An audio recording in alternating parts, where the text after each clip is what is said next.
Hi, this is Roger Green, host of the Surfing the Nash Tsunami podcast. This week, we are offering 4 conversations from episode 61, in which Dr. Ali Aminian, lead author of the SPLENDOR study, discusses the effects of bariatric surgery on major cardiovascular events and liver outcomes. I start this conversation by noting that while the hazard ratios change between the 2 sets of events, the reduction in cardiovascular and liver events is virtually identical, 7.3% for liver, 7.2% for cardiovascular. I then ask Ali if any patients experienced both, which some did. This drew us back to Stephen Harrison's question about incorporating these patients into clinical trials, and perhaps kidney patients as well. From there, Ali shares some powerful preliminary data about differences between the surgical and non-surgical groups, after which Stephen again speculates on how renal results should be woven into these kinds of studies.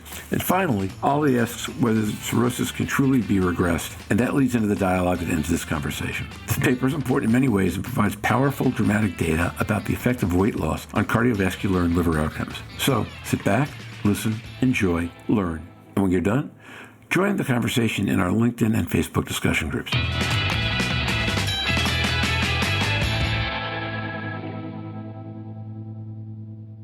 Go ahead, Roger. So, Stephen, I've been listening to you analyze data for 2 years. Despite my hubris as a statistician, you've actually taught me a bunch of things, one of which I'm about to share. So if I look at the data a little differently, not in terms of percentage risk reduction, but in terms of actual risk reduction per 100 patients, you get a virtually identical number for MACE and MALO. One is 7.3%, one is 7.2%. The difference is that there's a higher floor for MACE than there is for MALO. So that leads me to wonder, it leads me to think about Stephen's comment about putting them both in the same study. Might be a really helpful thing to do. Ali, were there patients who experienced both? And if so, how many? I don't know exactly how many, but there were some patients who experienced both. Yes, Stephen, I would think that would be a really good reason to put them both in the same study, right? Because then, and maybe all 3 with kidney, because then you could figure out who has 1 affected, 2 affected, 3 affected. And if you go back to the hypothesis that earlier stage NASH F1, F2 is likely to be a metabolic element of that entire non-communicable metabolic disease cohort, and the F3s are more likely to be about liver disease,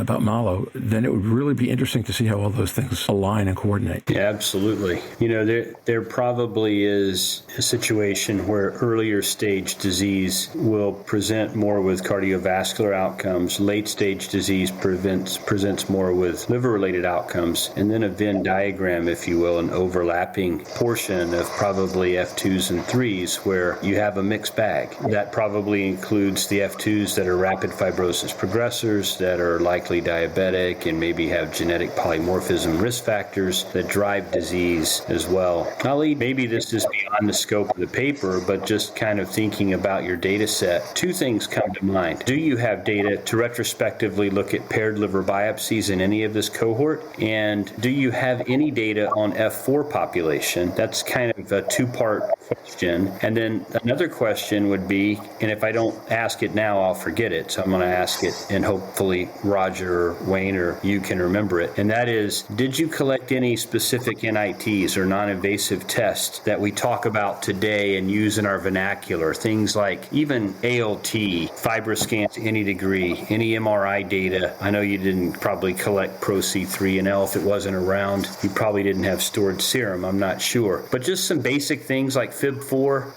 NAFLD fibrosis score. So that's maybe 3 questions kind of rolled up into one long sentence. Yeah, very good questions. So in terms of the paired liver biopsies, we had those data, but we decided not to show that in this particular paper, to keep that for another paper, because we didn't want people just to focus on the biopsy. We wanted people to focus on the clinical endpoints. But when you have the biopsy data in paper, everybody just look at the biopsy and they forget the clinical endpoint. So we intentionally... Can you give us a sneak peek? Yeah, sure. So that paper, I hope, going to come out soon, but I can share with you. So in terms of NASH resolution, for example, NASH resolution, I have the bar graph in front of me. So NASH resolution occurred in 22% in the non-surgical group versus 68% in the surgical group. Fibrosis improvement by at least 1 stage,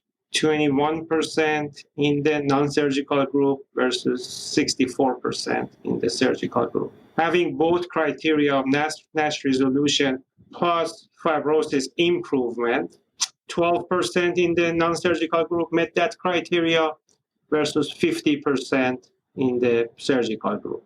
Fibrosis progression by 1 stage or greater, 25% in the non-surgical group progressed in the second liver biopsy or repeat liver biopsy versus 5% in the surgical group. Yeah, those are remarkable data sets. Thank you for giving us a sneak peek. And really the only way to get that is by listening to this podcast, I assume. So that's good news for anybody listening until the paper comes out. But that data, I don't know if you're aware, at least in the non-surgical group that I would consider the placebo cohort in drug development, that mirrors exactly what we saw in the Sinacrivarok trial early on, where we enrolled people, we followed them for 2 years and did 3 liver biopsies, one at baseline, one at 1 year, and one at 2 years. And in the placebo cohort, that's exactly what we saw, about a 20-something% progression of fibrosis over time and about 20% regressed fibrosis over time. And that gets to this idea when you're dealing with fatty liver patients, a large pool of fatty liver patients at any one given time, there are people that are advancing with their disease, there are people that are very stable, and there are people that are actually in that time of their life where for some reason they're getting a little bit better. And it tends to be about 20%, 40, 20%,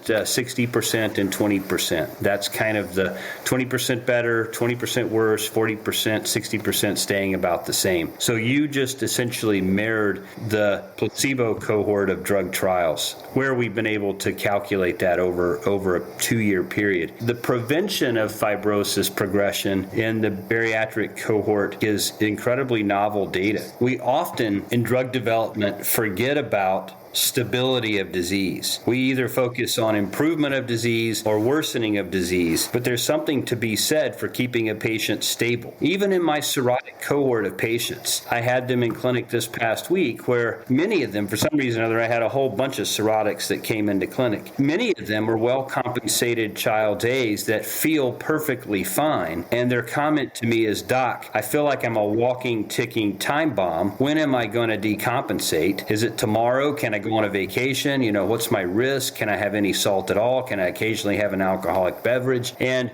this ability to arrest disease is something that we forget about, and it's good to see that bit of data from you relative to this population. So thank you for sharing that. The other one I had on that was any NITs that you collected along the way. So your second question was about the F4 patients. Yes. So again, the problem is that the number of patients with F4 who undergo bariatric surgery is usually very small. They should. Do you know what I say about you're a surgeon? I'm not. I'm just a lowly hepatologist. But my comment to this is the surgeons do a peek and shriek. Back in the day, you would cut the belly open. You would say, "Oh my goodness, this is cirrhotic liver. I can't do anything," and you sew the patient back up.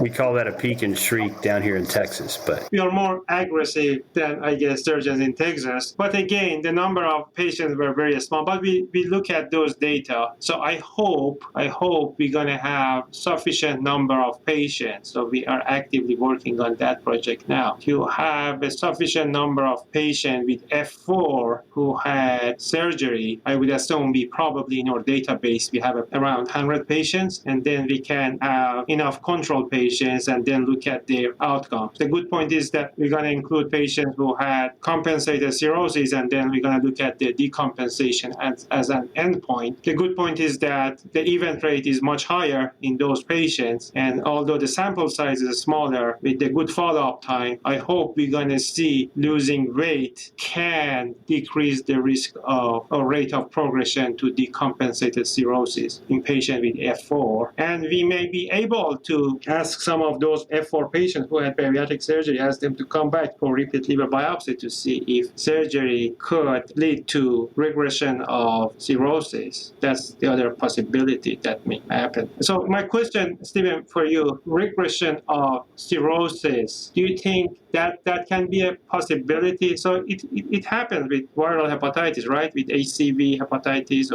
But how about the NASH cirrhosis? Is there any data that some medication or intervention can regress the cirrhosis, NASH cirrhosis? Yeah, Ali, that's the $100,000 question. So Wayne, you probably have a comment on this because I think you may have been in that particular boat. But what we know for sure is hepatitis B, hepatitis C, and autoimmune hepatitis, even to some degree, alcoholic hepatitis can regress. Alcohol-based cirrhosis can regress. We've seen that clearly in a lot of these 5-7-year follow-up hepatitis B and hepatitis C trials. My 25-year career of being a hepatologist and treating fatty liver here in Texas, which is what I consider the epicenter of fatty liver for the planet, has been a bit more challenging. Patients that I have seen lose a tremendous amount of weight and I repeat liver biopsies on, I tend to see that they remain cirrhotic, but their functionality returns. So their albumins will rise back to around 4. Their INRs will come down. Obviously, if they were jaundiced, that tends to go away. But their platelet counts remain very low. And I don't think I've ever seen a platelet count that's below 100,000 rise to 200 or 300,000 with any kind of intervention that we've done. Now, more recently, we have done a small cohort of well-compensated cirrhotic patients in a clinical trial using efruxifermin, which is an FGF21 agonist. We treated them for 16 weeks, did a biopsy before and a biopsy at 16 weeks, or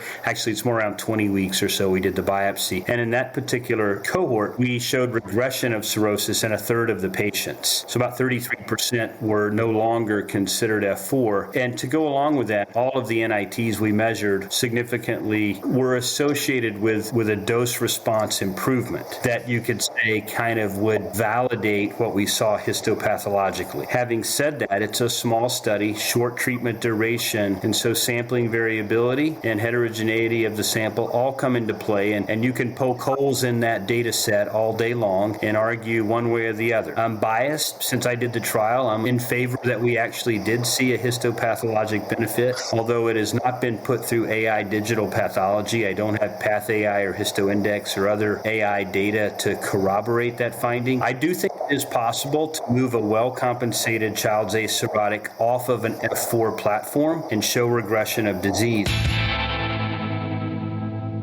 And now, back to Roger. We hope you've enjoyed this recording. If you have any questions or comments about the content of this conversation or the entire episode, please send an email to questions@surfingnash.com. Starting next Wednesday, December 22nd, we will kick off our year-end series, which will include 3 full episodes and 9 or 10 longer-form conversations with some of the leaders who've joined our episodes throughout the year. We've recorded 3 of these conversations as of today, December 16th, and all are fascinating and insightful. If you have downtime during the holiday, make sure to check it out. And if we don't see you later in the year, and this is the last you hear from me in 2021, have a wonderful holiday season, stay safe, surf on, and we'll see you on the podcast in January. Bye-bye now.